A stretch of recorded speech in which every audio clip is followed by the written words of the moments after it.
High বন্ধুরা, তোমরা কেমন আছো? আশা করি খুবই ভালো আছো। তো আমি তো ভালো আছি। তো আজকের খুব সকাল সকাল উঠে পড়েছি, কারণ আজকের মাধ্যমিক পরীক্ষা, ফার্স্ট পরীক্ষা হবে ওদের। তো ওদেরকে তো উঠে দিতে হবে, তাই আমিও উঠে পড়েছি এবং অনেক মেয়েরাও উঠে পড়েছে। যারা ওঠেনি তাদেরকে তো উঠে দিতে হবে, কারণ ওরা পরীক্ষা দিতে যাবে আর কিছুক্ষণ পরে। কুয়াশাও হয়েছে, ঠান্ডাও পড়েছে, মাঘ মাস যেহেতু শেষের দিকে। তো চলো দেখে নিই মেয়েরা রেডি হলো কিনা। মেয়েরা তো রেডি হয়ে গেছে। হ্যাঁ গাইস, আমরা এখন পরীক্ষা দিতে যাচ্ছি, মাধ্যমিক পরীক্ষা। আপনারা আমাদের জন্য সবার জন্য দোয়া করিবেন। এই মেয়েটা শুধু পড়ছে আর কারোর দিকে তাকাচ্ছে। তো ওদিকে মেয়েরা সবাই রেডি, কারণ ওরা পরীক্ষা দিতে যাবে। তো সকালের আর বাদবাকি ভিডিওটা দেখাতে পারলাম না, কারণ দেরি হয়ে গেছে। আর বাদবাকি কাজগুলো করার জন্য আমি ভিডিওটা শ্যুট করতে পারলাম না। তো প্রত্যেকের গার্জেনরাও চলে এসছেন আর আমাদের স্যাররাও চলে এসছেন। তো এবার বেরিয়ে যাওয়ার সময় হয়ে গেছে। তো সবাই চলো বেরিয়ে যাই ওদের সঙ্গে। তো এটা হচ্ছে আমিষার মা, যেই মেয়েটা এখনই হাই করলো তারই মা। তো চলো তোমাদেরকেও দেখিয়ে দিই সব মেয়েরা এখন কোথায়। এখন মেয়েদেরকে অ্যাডমিট কার্ড দেওয়া হচ্ছে, যেহেতু আমাদের সেক্রেটারি স্যার তো সব অ্যাডমিট কার্ডগুলো সংগ্রহ করে রেখেছিল ওদের কাছ থেকে নিয়ে। কারণ ওই মেয়েরা কোথায় রেখে দেবে তখন ঠিকঠাক সময়ে খুঁজে পাবে না, সমস্যা হবে। তো সেক্রেটারি স্যার ওইগুলোর দায়িত্ব নিয়ে রেখেছিলেন, তাই সবার হাতে মানে অ্যাডমিট কার্ডগুলো তুলে দেওয়া হচ্ছে। আর মেয়েরা তো প্রচণ্ড ভিড় করে দাঁড়িয়ে আছে, দেখতেই পাচ্ছ।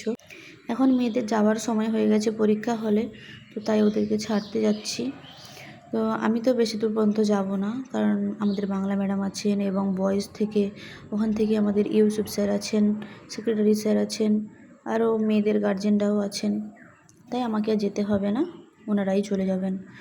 তো আমি দাঁড়িয়ে বড়জোর ওই রোড সাইডে পর্যন্ত দাঁড়িয়েছিলাম ওদেরকে টোটোতে তুলে দেওয়ার জন্য।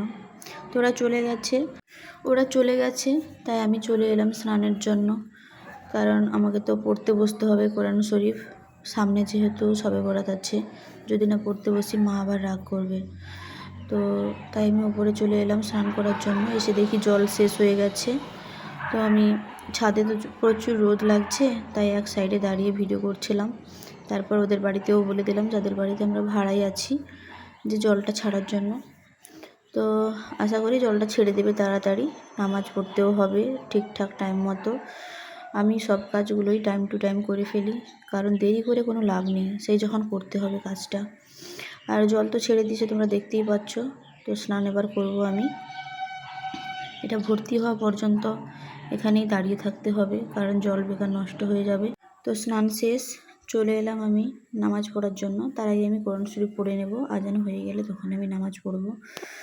তো এখন আমি পড়তে বসছি। দেখো বন্ধুরা, এবার সব মেয়েরা চলে এসছে।